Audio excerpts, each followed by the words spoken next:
அகம்புறம்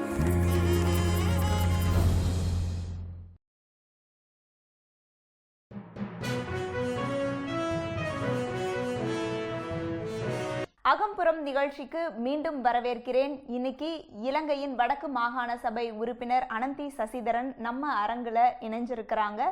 ஈழத்தமிழர்கள் பற்றியும் புனரமைக்கப்பட வேண்டிய விஷயங்கள் பற்றியும் நிறைய பேசிக்கிட்டு இருக்கோம். தொடர்ந்து பேசலாம். சிறிசேனா அரசு எந்த அளவுக்கு ராஜபக்ஷ அரசை காட்டிலும் ஒரு மாற்றமாக தெரியுது, அல்லது ஏதாவது ஒரு விதத்தில் அங்கே நிம்மதியான போக்கு வர்றதுக்கான வாய்ப்பாக இந்த அரசாங்கம் இருக்கா?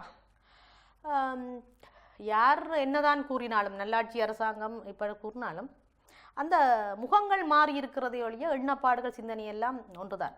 எங்களுடைய வரலாற்றை பார்த்தால் தமிழர்கள் ஒரு தேசிய இனம், அவர்களுக்கான உரிமைகள் வழங்கப்பட வேண்டும் என்ற ஒரு எண்ணப்பாட்டில் அவர்கள் இருந்ததும் இல்லை, இருக்க போவதும் இல்லை. யாரும் எந்த தலைவனும், இலங்கை அரசாங்கத்தில் எந்த தலைவர்கள் கூட, பேரினவாத தலைவர்கள் யாருமே இவ்வாறான தமிழர்களை அவ்வாறு நோக்கக்கூடிய எண்ணப்பாங்கில் யாரும் இருந்திருக்கவில்லை. நாங்கள் சும்மா வெறுமனே இந்த முகங்கள் மாறி இருக்கின்றது, ஆட்சி மாறி இருக்கிறான்னு சொன்னாலும் இதே ஆட்சியில் மஹிந்த ராஜபக்ஷ அவர்களுடைய ஆட்சியில் இருந்த அதே அமைச்சர்கள், அதே இவர்கள் தான் இதிலும் இருக்கின்றார்கள். வேறு வேறு அமைச்சுகளை மாற்றி மாற்றி எடுத்து வச்சு கொண்டிருக்கின்றார்களே ஒழிய ஒன்றுதான். அதே போன்று மஹிந்த ராஜபக்ஷ அவர்களுடைய காலத்தில் மைத்திரி அவர்களும் பொறுப்பு வாய்ந்த இதில் இருந்திருக்கின்றார்கள். அவரும் ஒரு போர்க்குற்றவாளி என்றுதான் நாங்கள் பேசிக்கொண்டிருக்கின்றோம். அதை அவர் மாற்றிவிட முடியாது. எனவே போர்க்குற்றம், இன அழிப்பு தொடர்பாக மஹிந்த ராஜபக்ஷ அவர்களை காப்பாற்றுவதாக கூறிக்கொண்டு அவர் தன்னையும் காப்பாற்றி கொண்டுதான் இருக்கின்றார்கள். இன்னும் அவர் அந்த பொறுப்பு கூறலை செய்வதற்கு தயாராகவில்லை. ஏதோ ஒரு வகையில் அவர் அதை மாற்றிக்கொண்டுதான் இருக்கின்றார். ஐநாவுடைய தலைவர் பான் கி மூன் சமீபத்தில் இலங்கை வந்தார். அது எந்த அளவுக்கு நல்ல விஷயம் அப்படின்னு பார்க்குறீங்க? இல்லை அதனால ஏதாவது ஒரு விஷயம் மாறுறதுக்கான வாய்ப்பு இருக்கா? இலங்கைக்கு அது நல்ல விடயம்.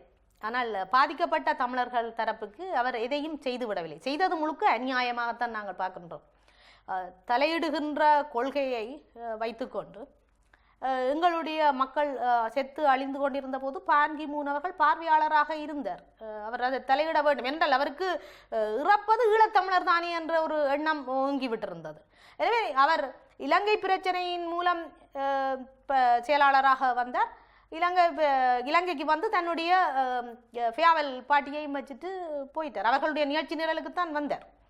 ஆனபடியால் அவருடைய கரங்களும் ஈழத்தமிழர்களை பொறுத்த மட்டிலே பான் கி மூன் அவர்களுடைய கரங்கள் ஈழத்தமிழர்களுடைய குருதியினால் தோய்ந்ததாகத்தான் நாங்கள் பார்க்கிறோம். இது வரலாறு சொல்லும். நிச்சயமாக 18ஆம் தேதி போர் நிறைவுற்று மக்கள் அவதிப்பட்டு முள்ளு கம்பிகளால் அடைக்கப்பட்ட கூண்டுகளுக்குள் வைத்திருக்கப்பட்டிருக்கின்றார்கள். 20ஆம் தேதி பான் கி மூன் அவர்கள் வன்னி முள்ளிவாய்க்காலை ஹெலிகாப்டரில் சுற்றி பார்த்திருக்கின்றார். மே 20. அந்த நேரம் நாங்கள் அந்த மே 18 நாங்கள் இந்த உடலங்களை, கொல்லப்பட்ட மக்களுடைய உடலங்களை கடந்து புகை மண்டலமாக எல்லா இடமுமே நெருப்பு பிடித்து பொசுங்கி போன இடங்களாக நாங்கள் லட்சக்கணக்கான மக்களை இழந்து வந்த அந்த நெருப்பு புகைந்து கொண்டுதான் இருந்தது. அது கெளியில் பறந்த பான் கி மூன் அவர்களுக்கு கண்ணுக்கு தெரியவில்லையோ என்னவோ தெரியவில்லை. இந்த மாதிரியான தலைவர்கள் இருக்கக்கூடிய ஒரு இடத்துல இலங்கைக்கான பொது வாக்கெடுப்பு, தனி நாடுக்கான அல்லது நடந்த பிரச்சனையை என்னன்னு வெளியே கொண்டு வர்றதுக்கான பொது வாக்கெடுப்பு நடக்கிறதுக்கான சாத்தியக்கூறுகள் இருக்குன்னு நினைக்கிறீங்களா? நிச்சயமாக அந்த மாற்றங்களை நாங்கள் கொண்டு வர வேண்டும் என்பதற்காகத்தான் நான் கூறுகின்றேன். புலம்பெயர் தமிழர்கள் ஒரு டீமாக ஒவ்வொரு நாடுகளிடமும் போய் ஒரு வேலை திட்டங்களை முன்னெடுக்க வேண்டும். அது காலம் இப்பொழுதே பிந்திவிட்டது. ஆனபடியால் அவர்கள் மிக விரைவாக எந்த அளவுக்கு நான் சொல்லுகின்ற கருத்தை அவர்கள் ஏற்றுக்கொள்ளப் போகின்றார்கள் என்று தெரியவில்லை. ஆனால் இதுதான் நடக்க வேண்டும். இதை விட்டால் வேறு வழி இல்லை. ஆனால் அதே நேரம் எங்களுக்கு தமிழ்நாடு முதல்வரிடம் ஒரு நம்பிக்கை இருக்கின்றது. ஏனென்றால் அவருக்கு எதுவுமே இல்லை. அவர் ஈழத்தமிழர்கள் தொடர்பாக ஒரு நல்ல நிலைப்பாட்டை கொண்டிருக்கின்ற ஒரு அரசியல் தலைவர், மிக திறமையான ஒரு தற்துணிவான முடிவெடுக்கக்கூடிய சிறந்த தலைமைத்துவ பண்பு கொண்ட ஒரு தலைவர். என்ற வகையில் முதலமைச்சர் அம்மா அவர்கள் ஈழத்தமிழர் தொடர்பான ஒரு அதிரடியான நடவடிக்கையை எடுக்க வேண்டும் என்பது எங்களுடைய விருப்பமாக இருக்கின்றது. நிச்சயமாக தமிழ்நாட்டினுடைய அழுத்தம் மத்திய அரசினுடைய வெளியுறவு கொள்கைகளை மாற்றியமைக்கக்கூடியதாக இருக்கும். நீங்கள் மாற்றங்கள் என்று சொல்கின்ற போது மஹிந்த ராஜபக்ஷ ஒரு காலமும் கனவில கூட கண்டுகொள்ளவில்லை, தான் இவ்வளவுக்கு அதல பாதாளத்தில் விழப்போகின்றேன் என்று அவர் நினைத்திருக்கவில்லை. ஆனால் அது நடந்திருக்கின்றது. அதே போன்று ஐரோப்பிய ஒன்றியத்தில் லண்டன் தன்னுடைய இடத்தை விட்டு ஒதுங்கிக் கொள்ளும் என்று யாரும் எதிர்பார்த்திருக்கவில்லை. எனவே எதிர்பாராத மாற்றங்கள் நடந்து கொண்டிருக்கின்றது. ஆனபடியால் ஈழத்தமிழர்களுக்கான அரசியல் தீர்வை பெற்றுக்கொள்வதற்கும் உலக ஒழுங்கில் மாற்றம் வரும் என்று நினைக்கின்றோம். நெடுகளுமே அமெரிக்கா தன்னுடைய வல்லாதிக்கத்தை அந்த இடத்தில் வைத்துக் கொண்டிருக்க முடியாது. நெடுகளுமே தமிழர்கள் ஈழத்தமிழர்கள் படுகொலியிலே நின்று கொண்டிருக்க முடியாது. அதற்கான மாற்றங்கள் வர வேண்டும் என்று எதிர்பார்க்கிறோம். தொடர்ச்சியா இத்தனை ஆண்டுகள் தமிழகத்திலிருந்து நிச்சயமா ஒரு அழுத்தம் இருக்குது. தொடர்ச்சியா தமிழகத்தில் இருக்கக்கூடிய மக்கள் ஈழத்துக்காகவும் ஈழ மக்களுக்காகவும் தங்களுடைய குரலை பதிவு செஞ்சுருக்காங்க. நிறைய ஆர்ப்பாட்டங்கள், போராட்டங்கள்னு நிறைய முன்னெடுப்புகளை எடுத்திருக்கிறாங்க. ஆனால் இந்தியா அப்படின்ற ஒரு நாடு, அதனுடைய வெளியுறவு கொள்கை, அவங்களுடைய சிந்தனை அப்படின்னு பார்த்தோம்னா இலங்கைக்கு ஆதரவாக தான் இருக்குது, ஈழ மக்களுக்கான ஆதரவாக இல்லை. கடந்த 25 ஆண்டுகளாக நம்ம பார்த்துட்டே வந்த விஷயந்தான் இது. ஆனாலும் இன்னுமுமே இந்தியாவை நம்பக்கூடிய நிலையில் நீங்கள் இருக்கிறத நினைக்கும் போது இங்கே உட்கார்ந்துட்டு நிஜமாவே அது எங்களுக்கு ஒரு வருத்தமாக கூட இருக்குது. ஆனால் உங்களுடைய நம்பிக்கை எந்த அளவு இருக்குது இந்தியா மேலே?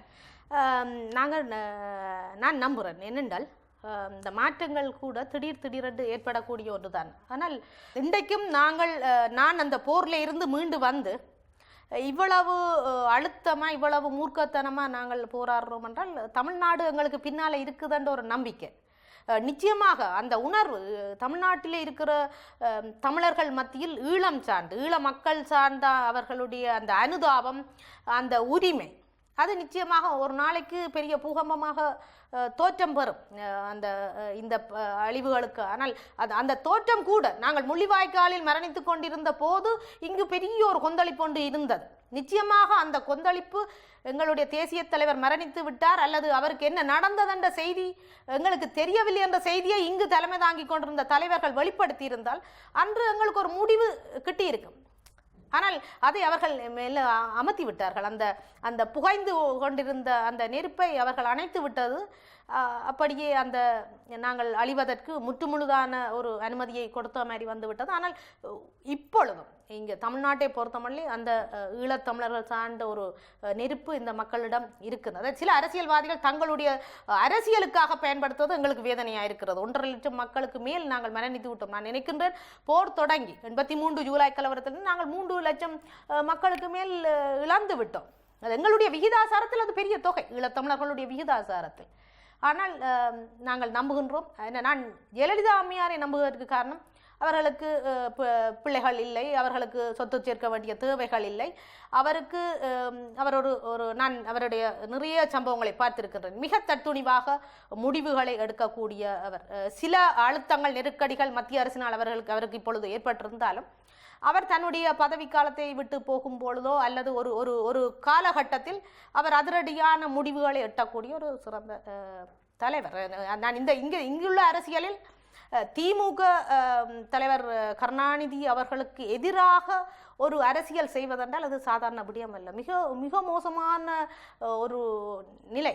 ஆனால் அந்த அளவுத்தில் இருக்கிற ஒரு தலைவியாக அவள் இன்றைக்கு ஒரு பெண்ணாக, அது எங்களுக்கெல்லாம் பெருமை. அவள் அந்த பெண்ணாக இருந்தவ இப்படி ஒன்றை நடத்தி கொண்டு இங்கே இருக்கிறாண்டால் அவள் சில மாற்றங்களை அவள் கொண்டு வரான்னு நம்புகிறோம். இந்த செய்தி அவக்கும் போகும். நிச்சயமாக பாதிக்கப்பட்ட ஈழத்தமிழர் தொடர்பாக ஒரு நல்ல முடிவை எடுப்பேன். இந்தியா இலங்கைக்கு உதவி செய்யாட்டி அல்லது நல்லுறவு பேணாட்டி சீனா அங்கே தலை தூக்கி விடுமோ, அவங்களுடைய ஆதிக்கம் அதிகமாயிருமோ அப்படின்ற எண்ணம் தொடர்ச்சியாக அந்த போர் காலகட்டத்திலேயாகட்டும் அதற்கு முந்தைய காலகட்டத்திலேயாகட்டும் இப்போ வரைக்குமே அந்த எண்ணம் மேலோங்கி இருக்கிறத பார்க்க முடியும். சீனாவுடைய ஆதரவு இலங்கைக்கு எந்த அளவுக்கு இருக்குது? அங்கே இப்போது வடக்கு பகுதிகளெல்லாம் அவங்களுடைய ஆக்கிரமிப்புகளும் கொஞ்சம் அதிகமாக இருக்குது. அவங்களுடைய சில இராணுவ தளவாடங்கள் எல்லாம் அங்கே கொண்டு வந்து வைக்கிறாங்க அப்படின்ற மாதிரியான செய்திகளும் வருது. எந்த அளவுக்கு உண்மை? கடந்த கால மஹிந்த ராஜபக்ஷ காலத்தில் மஹிந்த ராஜபக்ஷ சீன அரசாங்கத்துடன் நல்ல நெருக்கமான உறவை பேணி இருந்தவர். ஆனால் இடையில இந்த ஆட்சி மாற்றத்தின் போது சீனாவுடனான பல ஒப்பந்தங்களை எல்லாம் இடைநிறுத்தி இலங்கை அரசாங்கம் வைத்திருந்தது. இப்பொழுது மீண்டும் அந்த சீனாவுடனான நெருக்கம் மிக தெளிவாகவே எங்களுக்கு தெரிகின்றது. ஆனால் நீங்கள் பார்த்தால் தெரியும், ஜனாதிபதி அவர்களை விட பிரதமர் மிகவும் தந்திரமாக தன்னுடைய காய் நகர்த்தல்களை கொண்டு போய் கொண்டிருக்கிறார். சமநேரம் காலையில் இந்திய அரசாங்கத்துடனான சந்திப்பில் நிற்பார், மாலையில் சீனாவுடனான சந்திப்பில் இருப்பார். அவ்வாறாக அவர் எல்லாருடனும் தன்னுடைய வேலை திட்டங்களை கொண்டு போய் கொண்டிருக்கின்றார். இதைத்தான் நான் ஆரம்பத்திலேயே கூறியிருக்கின்றேன். எல்லாருமே ஏமாற்றப்பட போகின்றார்கள். அமெரிக்க அரசாங்கமும் முழுமையாக நம்பிக்கொண்டிருக்கின்றது. ஆனால் இப்பொழுது இந்த சமநிலையை விட்டு இவர்கள் சீனா பக்கம் கொஞ்சம் கூட சாய்வது போல தெரிகின்றது, சீனாவினுடைய ஆதிக்கத்திற்கு. ஆனால் அதற்குத்தான் நாங்கள் இந்தியாவிடம் கேட்கின்றோம், ஈழத்தமிழர்களுக்கான ஆதரவை தாருங்கள். ஏனென்றால் வடக்கு கிழக்கு கரையோர பகுதிகள் முழுக்க எங்களுடைய இறைமைக்குள் வர வேண்டிய இடம், கடல் வான் எல்லா பகுதியுமே தமிழர்களுக்கு பக்கமாக இருக்கின்றது. எனவே ஈழத்தமிழர்களுடன் நெருக்கத்தை பேணுங்கள், நாங்கள் உங்களுக்கான ஆதரவை தருகின்றோம். ஆனால் அவர்கள் எங்களை அங்கீகரிப்பதற்கோ எங்களை ஏற்றுக்கொள்வதற்கோ தயாராகவில்லை. ஆனால் இலங்கை அரசாங்கத்தை நம்புகின்றார்கள். நிச்சயமாக அவர்கள் ஏமாற்றப்பட போகின்றார்கள் என்பதும், ஏனென்றால் பிரதமர் அவர்கள் மிகவும் சிரித்து கொண்டே அவர் கொண்டு போவார் தன்னுடைய வேலை திட்டங்களை. சிங்கள மக்களுக்கு அவர் ஒரு நல்ல தலைவராகத்தான் செயற்பட்டு கொண்டிருக்கின்றார்.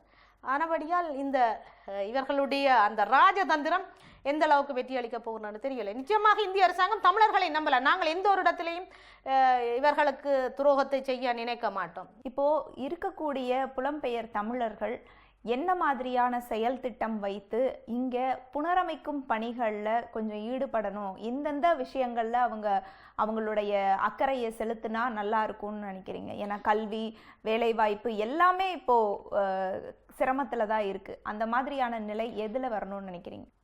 எங்களுடைய இப்பொழுது நாங்கள் இருக்கின்ற நிலை, எங்களுக்கு இப்போ வேறு சிந்தனைகள் விட பொருளாதாரத்திலேயும் கல்வியிலேயும் தான் எங்களை மேம்படுத்த வேண்டிய தேவை. இந்த ரெண்டும் தான் எங்களுக்கு இப்போ அத்தியாவசிய தேவையாக இருக்கிறது. பொருளாதாரத்திலே முன்னேற வேணும், அதே நேரம் கல்வியிலேயும் முன்னேறினாத்தான் நாங்கள் அடுத்த உரிமை தொடர்பான சிந்தனைக்கு வர முடியும். ரெண்டிலும் படு வீழ்ச்சிக்கு போயிருக்கின்றோம். நாங்கள் இந்த போரின் முடிவிற்கு பின்னர் படு மோசமான வீழ்ச்சிக்கு போயிருக்கின்றோம். விடுதலை புலிகளுடைய காலத்தில் முற்றுமுழுதான பொருளாதார தடை இருந்த போது கூட குப்பி விளக்கில் படித்து பல்கலைக்கழகம் சென்ற மருத்துவ பொறியியல் மாணவர்கள் எத்தனையோ பேர் இருக்கின்றனர். இன்றைக்கு எல்லா வசதியும் இருக்கின்றது, ஆனால் பல்கலைக்கழகத்துக்கு போக முடியாது இருக்கு. வடக்கு மாகாணத்தில் யாழ் பல்கலைக்கழகத்தில் இன்று சிங்கள முஸ்லிம் மாணவர்களுடைய எண்ணிக்கை அதிகமாக இருக்கிறது. நான் நினைக்கின்றேன் அடுத்து வருகின்ற ஒரு சில வருடங்களில் சிங்கள மாணவர் தலைவர் யாழ் பல்கலைக்கழகத்தில் தலைவராக வருவதற்கான வாய்ப்பு கூட இருக்கிறது. அந்த தரப்படுத்தல் முறை, விடுதலை புலிகள் தோற்றம் பெற்ற காலத்தில் இருந்த தரப்படுத்தல் முறை இன்றும் நடைமுறையில் இருக்கின்றது. புலம்பெயர் தமிழர்கள் எங்களுடைய பகுதிகளில் கல்வியை மேம்படுத்துவதற்கான வேலை திட்டங்களை உதவியை செய்ய வேண்டும். அதே நேரம் அவர்கள் இன்னும் ஒரு வேலைகளை எளிமையாக செய்யலாம்.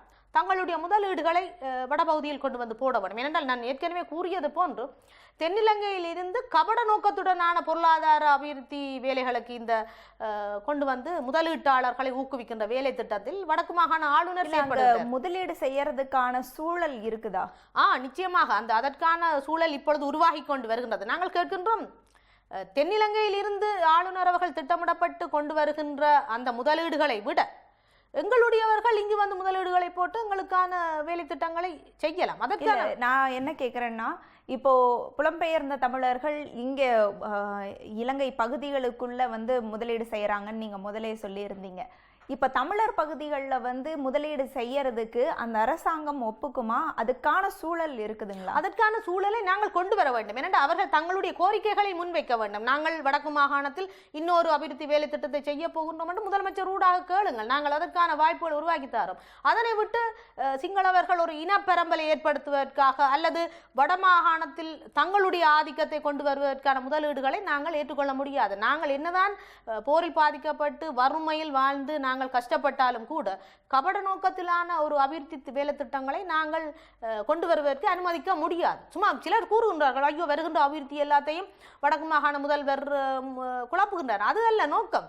நீங்கள் நல்ல நோக்கத்தில் வந்தால் பரவாயில்லை, நீங்கள் கபட நோக்கத்தில் கள்ள நோக்கத்தில் எங்களுடைய ஒரு தனித்துவத்தை குழப்புகின்ற நோக்கத்தில் கொண்டு வர பொருளாதாரத்தை நாங்கள் ஏற்க முடியும். ஏனென்றால் இந்த அரசாங்கத்தை நாங்கள் நம்ப தயாராக இல்லை. இந்த அரசாங்கம் ஒரு காலமும் தமிழனுக்கு நல்லதை செய்ததாக சரித்திரம் இல்லை. இங்கே சிங்கள முதலீட்டாளர்கள் முதலீடு செய்யறதுக்கு நிறைய வாய்ப்புகள் கொடுக்குறாங்க. ஆனால் தமிழர்கள் வந்து முதலீடு செய்யறதுக்கான பிரச்சனை தான் தொடர்ச்சியாக நீடிச்சுக்கிட்டு இருக்குது. இப்போ அந்த கம்பெனிகள் எல்லாம் பார்த்தீங்கன்னா தமிழர்களை வேலைக்கு பணி அமர்த்துறாங்களா? என்ன மாதிரியான அங்க இப்போ சம்பளம் கொடுக்கறது எல்லாம் எந்த மாதிரியா இவங்களை சரியா நடத்துறாங்களா? அதாவது சிங்களர்களையும் தமிழர்களையும் ஒரே நிலைப்பாடுல வச்சு பார்க்கறாங்களா? சிங்களவர்கள் அங்கு செய்கிற சில உதாரணத்துக்கு சில கன்ஸ்ட்ரக்ஷன் வேலை கூட அவர்கள் அங்கிருந்து தான் சிங்களவர்களை தான் கொண்டு வரார்கள் வேலைக்கு. இவங்களை தமிழர்களை வேலைக்கு அமர்த்துவார்கள். என்ன மாதிரியான வேலைகள் செய்யறாங்க? பொருளாதாரத்துக்கு என்ன பண்றாங்க இப்ப வரைக்கும்? தமிழர்களை பொறுத்தமல்ல அவர்கள் கூலி வேலைகளைத்தான் அவர்கள் செய்கின்றார்கள். கூலி, சிலர் கடை வேலை செய்கிறார்கள். அப்படி மிக மோசமாக தங்களுக்கு சில சுயமுயற்சி என்று கோழி வளர்ப்பார்கள், ஆடு வளர்ப்பார்கள். அப்படி ஏனென்றால் நாங்கள் அதுதான் நாங்கள் கேட்கிறோம். பொருளாதாரத்தில் அவர்கள் ஏற்கனவே மற்றது கூலி கூட அவர்களுக்கு ஏனென்றால் போரிலே ஏற்கனவே காயப்பட்டவர்கள், நொந்தவர்கள், அவர்கள் கடுமையான வேலை செய்ய முடியாது. இன்றைக்கும் நீங்கள் பார்த்தால் போரில் இருந்தார்கள், கை கால் ஊனமிருந்து கண் இல்லை. அப்படி இந்த குறைபாடுகளை விட உடலில் சன்னங்களுடன் தான் பலர் வாழ்ந்து கொண்டிருக்க. இன்றைக்கும் அந்த சன்னங்களை வெளியில் எடுத்து அந்த வைத்திய சிகிச்சையை அளிப்பதற்கு ஒரு திட்டமும் இல்லை, ஒரு நாடும் முன்வர தயாராக இல்லை. எங்களுக்கு அந்த வசதி எங்களுடைய வைத்தியர்களிடமும் இல்லை. அந்த உதவிகளை புலம்பெயர் தமிழர்களால செய்ய முடியுமா? நிச்சயமாக அவர்கள் ஒரு வடக்கு மாகாண முதலமைச்சருடன் தொடர்பு கொண்டு இங்கு வந்து இவ்வாறான வேலை திட்டங்களை செய்யலாம். அந்த என்னென்றால் எனக்கு ஆக வேதனை, பாடசாலை செல்கின்ற மாணவ மாணவிகள் மத்தியில் கூட இந்த ஷெல் பீஸுகள் தலைக்குள், கை கால்களுக்குள், இரத்த குழாய்களில் கூட ஓடிக்கொண்டே இருக்கின்றது அந்த ஷெல் துகள்கள். இப்போ ராஜபக்சேவுடைய ஆட்சி முடிவுக்கு வந்த உடனேயே அந்த விசாரணைகளின் போது எல்லாமே குற்றம் சாட்டப்பட்டவர் ராஜபக்சே தான். போர்க்குற்றவாளின்னு அறிவிக்கணும் அப்படின்ற ஒரு குரல் தொடர்ச்சியா தமிழகத்திலையும் ஒழிச்சிச்சு, ஈழத்திலையும் ஒழிச்சது. புலம்பெயர்ந்த தமிழர்களும் அந்த விஷயத்தை தான் வலியுறுத்திட்டு இருந்தாங்க. இப்போ அவர் ஆட்சியில் இல்லை, சிறிசேனா வந்ததும் எல்லாமே மாறிடுச்சு அப்படின்ற ஒரு பிம்பம் தான் இருக்கு. மற்ற நாடுகள் கூட நமக்கு ஆதரவளிச்சுக்கிட்டு இருந்த சில நாடுகள் கூட ஆட்சி மாறிடுச்சே, இனிமே உங்களுடைய சூழல் சரியாயிடுமே அப்படின்ற மாதிரியான எண்ணத்துல தான் இருக்கிறாங்க. இது எந்த அளவுக்கு உண்மை? இலங்கையின் வரலாற்றிலே ஜனாதிபதியாக யார் வந்தால் பேரினவாதிகள் தான் அந்த ஆட்சியை அமைத்திருக்கின்றார்கள்.